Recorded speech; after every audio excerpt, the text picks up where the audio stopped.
Olá pessoal, estamos hoje aqui no Armazém do Livro mais uma vez, gravando o nosso programa Vinho e Prosa no Armazém. Estamos hoje aqui com o nosso convidado, que é o Draulio Carvalho, que vai falar sobre os livros dele. Mas antes disso, eu quero apresentar aqui esse delicioso vinho, quer dizer, o delicioso suco. Hoje nós não estamos tomando vinho, estamos tomando suco, que é da vinícola Hugo Pietro, aqui do Rio Grande do Sul. Temos aqui no Armazém do Livro, uma delícia de vinho. E agora eu vou passar aqui para o Draulio, professor Draulio, para ele apresentar os livros dele, né? Outra coisa, eu quero dizer que esse programa está lá no nosso canal do YouTube, do Armazém do Livro, e na TV Brasil de Norte a Sul, de segunda a sexta, às 18h30. Tá bom? Vamos lá ver, gente. E aí, Draulio, qual dos dois aí é seu primeiro livro? Então, o primeiro livro é esse aqui, O Grito, o Mito e a História de Morso, a Arte como Choque e Redenção. Esse livro ele é fruto do mestrado, né, que eu fiz na UFG, e aí então eu trato algumas questões filosóficas, artísticas, enfim, a busca do Dimorso, né? Assim, não é uma biografia. Se alguém pensar que é um livro biográfico, não é. É claro que tem questões sobre a vida do Dimorso, mas é mais um contexto do embate dele filosófico, o embate dele da condição humana. Liberdade. Acho que o tema central é essa questão da liberdade, a busca, né? Mas, em contrapartida à liberdade, tem certas questões na sociedade que são deterministas, determinadas. Então, esse embate, liberdade versus determinismo, né? E que ele buscou quebrar. Inclusive, ele tem uma música que é justamente romper para o outro lado. Mas que lado é esse? Né? É entender que lado é esse, né? E o Dimorso, assim, ele faz, na verdade, porque ele é um personagem atemporal, né? É a tríade do rock and roll, que morreu com 27 anos, de uma forma trágica, e junto com Janis Joplin, Jimi Hendrix, todos morreram com 27 anos, né? Kurt Cobain, Nirvana, a Amy Winehouse também, a última, com 27 anos. 27 anos, né? Que coisa é essa? Que coisa trágica é essa, né? Quando eu tinha meus 26 anos, eu falei assim, o ano que vem será o ano dele, né? 27 anos. Então, eu escrevo esse livro num contexto acadêmico, mas também num contexto assim, de uma certa vivência, de busca também. Não é à toa que o nome do livro, O Grito, tem a ver com o meu grito, né? De compreender esse grito do Dimorso.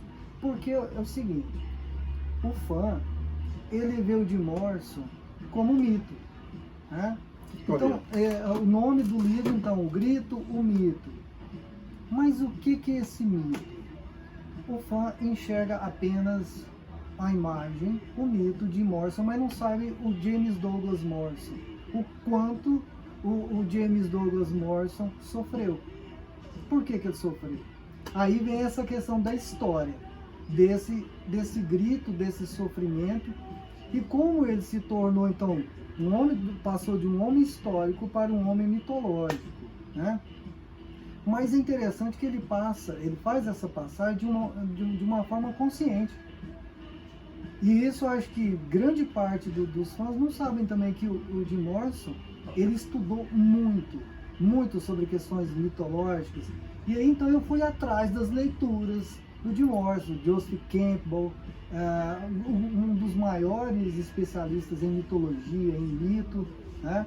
Jung, para entender a questão do símbolo, né? Ele estudou tudo isso, Freud, as pessoas não imaginam, e Nietzsche, né? Tanto é que o baterista, o John Densmore, falou que quem matou o Dimorso foi o Nietzsche. Foi o Nietzsche. Aí eu falei, pô, como assim? Aí então, como eu já era um leitor do Nietzsche, já li o Nietzsche há muitos anos, eu entendi essa questão, né? Então tá lá no primeiro livro do Nietzsche, que o Nietzsche vai lá na tragédia grega, Então, aí eu fui vendo o paralelo desse grito. O grito do Jim Morrison, o grito do Nietzsche, o grito do Munch, que é um personagem do expressionismo, um dos precursores do expressionismo, que tem aquele quadro maravilhoso, O Grito. O grito eu conheço. Exatamente. Que grito é aquilo? É. Né? E aquele grito tem, então, uma relação com o grito do livro. Tem. Inclusive no livro eu faço esse paralelo do Munch, do grito do Munch. E esse grito, então, não é o do Munch, não é do Jim Morrison, não é do Nietzsche, não é o meu, é o de todos. De todos. Porque aí eu vou no Jung, eu vou trabalhar os arquétipos, o arquétipo individual, o arquétipo coletivo. Né? E aí, então, eu vou voltando. Por isso que é um grito primordial. Eu vou nesse grito primordial. Né? Esse grito que está lá no Homem das Cavernas. Qual que é o nosso sentido aqui? E que os gregos debatiam sobre essa questão. Qual que é o sentido da existência humana, a nossa liberdade? Tanto é que as tragédias gregas são, assim, elas trazem uma reflexão muito profunda sobre essa questão do nosso destino, da liberdade. Por exemplo, Sófocles, né, com Édipo Rei. E então, se nas peças, no teatro, não é à toa que o teatro surge na Grécia, né? Justamente para retratar isso, né? Para que as pessoas atingissem uma catarse. Né? A catarse seria essa purificação, né? De acordo com Aristóteles. Né? Então, ele foi estudioso e muito, assim, estudou de forma profunda e ele jogava com tudo isso. Ele sabia muito bem o que ele estava fazendo num palco. E às vezes é interessante ver esse processo de transformação do Jim Morrison, de uma pessoa super tímida, a voz, ver as primeiras gravações, as demos. O Jim Morrison, ele era o vocalista da banda, né? A banda The Doors, né? Banda The Doors. Banda The Doors. E o nome já tem muito a ver, assim, a questão das portas, as portas da percepção, né? Que então já tem uma influência de a William Blake, né? As portas da percepção. Inclusive é o nome de um livro do Aldous Huxley, né? Exatamente, também. Então tem toda essa relação de literatura, de poesia, né? Então essa busca de quebrar. Então ele dizia que há o conhecido e o desconhecido, e ali estavam as portas. E o interessante do Jim Morrison é que ele deixa essas trilhas para a gente compreender um pouco, seria um ângulo para a gente compreender um pouco mais dessa condição humana, dessa busca, desse grito. Desse grito. Né? E aí eu fui me compreendendo, muitos processos que eu passei, fui compreendendo melhor o Jim Morrison, e isso tem tudo a ver com a proposta grega, que é justamente o teatro. O ator significa colocar no lugar do outro, né? Então eu fui me colocando no lugar sempre do Jim Morrison, do Nietzsche, do Munch, então sentindo o grito de todos esses e percebendo que era o meu grito também. Era o seu grito também. Era o meu grito também. Então esse livro surge dentro de um contexto acadêmico, mas também dentro de um contexto bem intimista. Então esse livro, sim, foi denso de escrever. E você escolheu o Jim Morrison, entre outros, imagino, né? Assim, tem uma relação interessante também, porque foi até minha irmã que me apresentou o Jim Morrison. E assim, eu naquela época, eu não tinha noção, eu jovem, vivendo um processo de rebeldia, buscando liberdade, quebrar com certos contextos dentro da sociedade, romper para esse outro lado, mas não sabia de nada, né? E queria ser como, tipo, de mostrar, o cara quis quebrar as regras da sociedade, mas eu não entendi que tem um preço. E um preço alto. Sim. É um preço alto, essa questão de quebrar um preço. Ou quebrar essa barreira, quebrar essas regras. Porque, na verdade, o que eu fui aprendendo com tudo isso? Porque nós não sabemos o que é liberdade. Nós vivemos uma representação. Entende? Uma representação. Quando nós pensamos por imagens. E essas imagens projetadas, essas imagens são dadas. Nós herdamos essas imagens. E nós criamos protótipos, nós criamos imagens de liberdade, imagens disso, imagens daquilo outro. E nós ficamos presos. Né? O roqueiro fica preso numa imagem determinada de liberdade. Mas não, isso não é liberdade. E o Jim Morrison mostrou que isso não é liberdade. Porque liberdade para ele queria, era o caos, a desordem. E por isso que ele vive essa onda dionisíaca do Nietzsche, que o John Denson falou, que ele viveu isso e morreu. E esse caos, essa desordem, associado com a morte jovem, tanto dele como de tantos outros artistas, quer dizer, a gente imagina que esse caos leva a um alto consumo de drogas, de vida desregulada, que pode ter levado todos eles aos 27 anos, né? É por isso que a onda dionisíaca, né? O Nietzsche fala que tem dois tipos de Dionísio. Um Dionísio bárbaro e um outro Dionísio, que é justamente o artista dionisíaco, é a união do Dionísio com o Apolo. Aí entra o outro lado. Porque Apolo seria a questão racional, a ordem. Por isso que é um deus, então, que todos os dias ele traz o sol para iluminar, é a razão.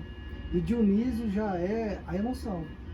Dionísio foi proibido na Grécia Antiga justamente porque ele criava desordem, ele desintegrava.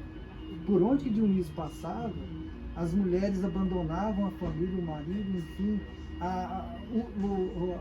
a polis, porque quando a gente fala de os gregos lá na formação da polis, é ordem. Eles estão querendo criar uma ordem. E Dionísio criava desordem. Desestruturava. Desestruturava, exatamente. E aí ele foi proibido, então, como religião. E aí entra a questão da embriaguez. Mas o outro Dionísio, a embriaguez é uma embriaguez de vida, de viver, né? De vivência, né? Mas então esse Dionísio, só essa pulsão dionisíaca, ele não consegue viver numa sociedade, porque ele não vê sentido em regras. Não tem sentido. É uma liberdade desenfreada. Né? E o Jim Morrison e outros roqueiros todos também iam nesse caminho. Exatamente. Né? E aí, mas ele buscando também essa questão do Apolo, de racionalizar. Tudo isso. Ou seja, tinha uma crítica, uma mensagem racional por trás de uma imagem, digamos assim, de uma imagem que chocava, ou que choca, né? Que é contra as regras. Contra as regras, contra o sistema, aquele sistema ali. Mas assim, o Jim Morrison se tornou um sex symbol, ele se tornou um deus Apolo, de beleza, foi capa da revista Rolling Stones. Mas aí quando ele percebeu, não sou eu que estou dizendo, ele percebeu que ele estava preso numa imagem e ele não queria estar preso naquela imagem. Aí que entra a questão de como que a gente vive uma representação e a gente não sabe o que está além dessa representação. E aí a gente traz aquela representação. Eu quis viver essa representação sem saber o que estava por trás. E aí a gente acaba um momento se ferrando. Por quê? Tudo na vida tem leis. O seu organismo tem leis. Você tem o direito, hoje liberdade, a gente fala tanto em liberdade de expressão, liberdade disso, liberdade daquilo outro, mas não entende que tudo tem leis. Você pode beber o quanto você quiser, mas seu corpo tem leis. Vai chegar um momento que ele vai te cobrar. A sua mente, seu cérebro. Então, sim, o senhor falou da questão das drogas. As drogas, naquele momento, elas eram utilizadas em outro sentido. Da psicodelia, de viagem da mente, uma viagem para ir além. É tão nietzschiano isso também, essa questão do além-homem. E esse ir além, quer dizer, ou seja, a questão das drogas, ela facilitava o processo criativo?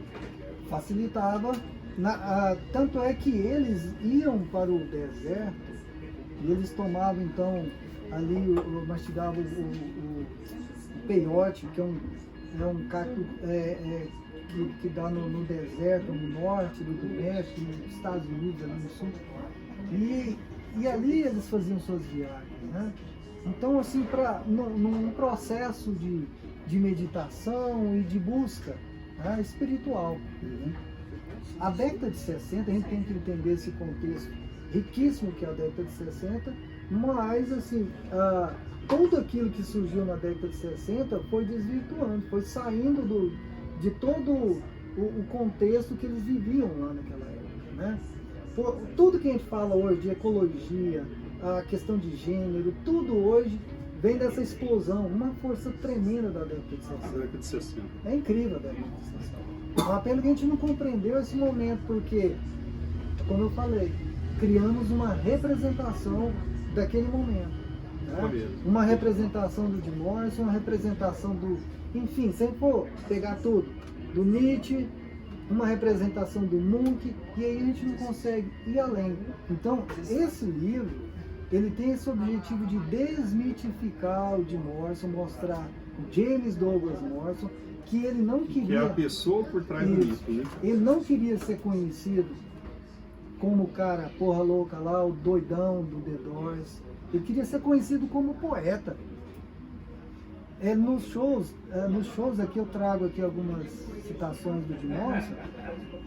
Ele parava assim o show porque ele se via como um xamã. Fazia ligação com o mundo sensível, né? Mundo espiritual. E aí ele xingava todo mundo. O que vocês estão fazendo aqui, seus bandos de idiotas? Né? Vocês estão aqui para quê? Só entretenimento? Vocês estão observando a música? O que está ocorrendo? O que eu estou querendo passar? Então ele era assim, de quebrar com isso, ele queria levar as pessoas para o outro lado. Né? Pelo que você está me falando, eu observei aqui no seu livro, a arte como choque e redenção. Fala um pouquinho sobre o que é o choque e o que é a redenção aí na arte, associado com a arte. Isso. Isso vem até de um grande pensador alemão, que eu gosto muito, que é o Walter Benjamin, né? Que é justamente essa questão da arte como choque, é justamente você viver esse estado do momento, né? E buscar compreender essa imagem. Porque, assim, como eu falei, quando nós pensamos, a gente pensa através de imagens. Né? O Walter Benjamin diz que o historiador, aquele que está estudando, ele deve ser um decifrador de sonhos. Nós vivemos um sonho. Né? Então, a gente decifrando essas imagens, esses sonhos, a gente justamente vai para esse romper. Para o Walter Benjamin, esse é o advento do Messias. Eu acho muito interessante que ele transfigura essa questão religiosa para a questão aqui e agora. É o aqui e agora, é o relâmpago na noite. Né? É por isso que essa arte, como choque, ela é uma arte assim e arte vem de ars, de articular. É como que eu articulo tudo aquilo que vem em estado bruto, pensamento, sentimento, toda essa pulsão, tudo isso que a gente está vivenciando. Então, de como que eu articulo isso, dou um choque na minha consciência, aqui e agora, tá? E aí, então, essa é a redenção. Redenção da história, porque a história é trágica. Então, por isso, quando o Jim Morrison, ele busca a questão mitológica, a mitológica, no sentido artístico, é a redenção. É como se fosse o advento de uma luz. Ah, que bacana, muito bem explicado. E fala um pouco da capa do seu livro, pra gente aí. Você me falou que foi seu colega, o Diego, né? O Diego, aqui de Goiânia. Que fez a capa do livro, artista plástico. Artista aqui de Goiânia. Então ele me vendeu a tela e aí ele me autorizou a fazer, então utilizar na capa do livro. E o Diego, assim, a proposta dele aqui tem tudo a ver com aquilo que eu procuro trabalhar no livro, que é a questão da desmitificação. Ele está desintegrando. E é uma pintura expressionista. Eu poderia dizer assim, uma pergunta. A capa tem um pouco mais a ver com o choque ou com a redenção? Os dois se cruzam. Os dois se cruzam. A cruz. Porque eu observo que é uma capa que chama a atenção, no sentido de questionar o que está por trás aí, né? Tem uma relação com o grito do Munch, né? Foi a primeira impressão que eu tive, foi essa relação com o grito. É expressionista, né? Essas pinceladas, esse vermelho sanguinolento, né? Então, outra coisa interessante é que o expressionismo ali começa a quebrar com essa fronteira do dentro e do fora. De Morse tenta quebrar isso também, o expressionismo, o de Morse tenta quebrar com isso, com essas fronteiras, a dualidade. Nós estamos presos numa dualidade.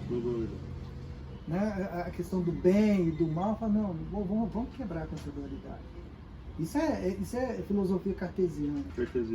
Vamos quebrar com isso. É por isso que o Nietzsche, ele inverte, penso, logo existo, do Descartes, ele fala assim, eu existo, logo eu penso.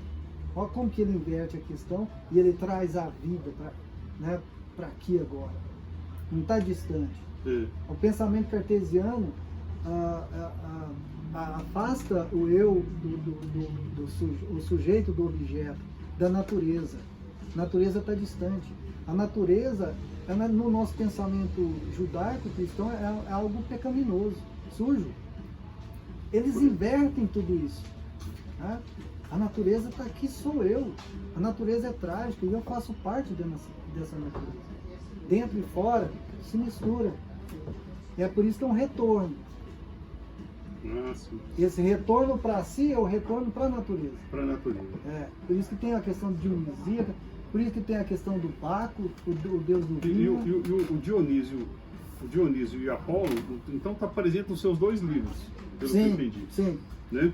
Porque o seu segundo livro, que é o livro de poesia, também tem tem a representação do Dionísio e Apolo na poesia. Quer dizer, a poesia grita. Então o grito está presente nos seus dois livros. Sim, grito. Assim como Dionísio, Apolo, a mitologia, né? Sim. Esse embate, né, de luz, embate de sombra. Nós somos constituídos por isso. Nossas identidades são formadas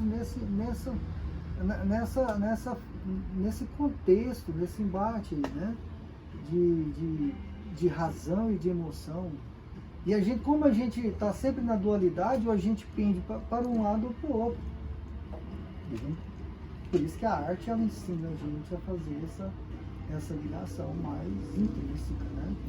Por isso que a arte, para mim, E aí dá para entender bem o que você quer dizer, que é um choque e redenção, porque do meu ponto de vista, eu percebo que a arte tem essas duas coisas. Olhando um quadro, às vezes choca. Sim. Mas ele pode estar, depois que você compreende aquilo, pode estar te libertando de alguma coisa, né? O pensamento, a criatividade. É por isso que no livro eu trago uma obra do Magritte, um artista do surrealismo. E aí, então, o Foucault escreve um livro só para tratar dessa obra dele, que ele desenha um cachimbo e aí embaixo ele escreve, isso não é um cachimbo. Aí Foucault fala, pô, mas isso é tão óbvio. Aí todo mundo assim, olha e fala, mas isso é um cachimbo. Fala, não é um cachimbo. É um cachimbo, estou vendo um cachimbo. Fala, então pega ele lá e fuma. Não é. É a representação. Exato, é uma representação. Nós ficamos presos nas representações. Achamos que aquilo ali é a verdade. Não é. Desse jeito, né? Muito interessante, né? Esse contexto da arte aí. Por isso que ela dá um choque. E falando um pouco do seu segundo livro, é um livro de poesias, né? Poesias e imagens. Eu faço em parceria com meu amigo, né? E ele... Então, eu mostrei para ele as poesias, ele falou, são poesias densas. Tá na minha introdução. Aí, então, assim, a ideia inicial era ele fazer desenhos. Ele desenha bem, ilustrado, um livro de poesia ilustrada. Ele falou, vamos fazer diferente. Aí ele começou a mandar as imagens, fotos, então, ele caminhando, tirava uma foto ali, alguma coisa que ele via interessante ali, e aí mandava. com a legenda.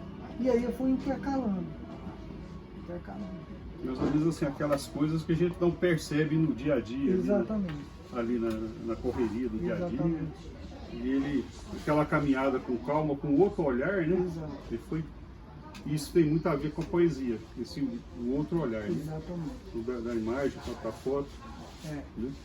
É esse olhar que é aquilo que a gente não consegue olhar mais. Então, quando o seu título, a poesia grita, quer dizer, essa poesia está gritando para a gente voltar um pouco a nossa essência, né, de observar as coisas. A essa natureza, como eu falei nesse livro aqui, essa natureza ela é tanto interna quanto externa.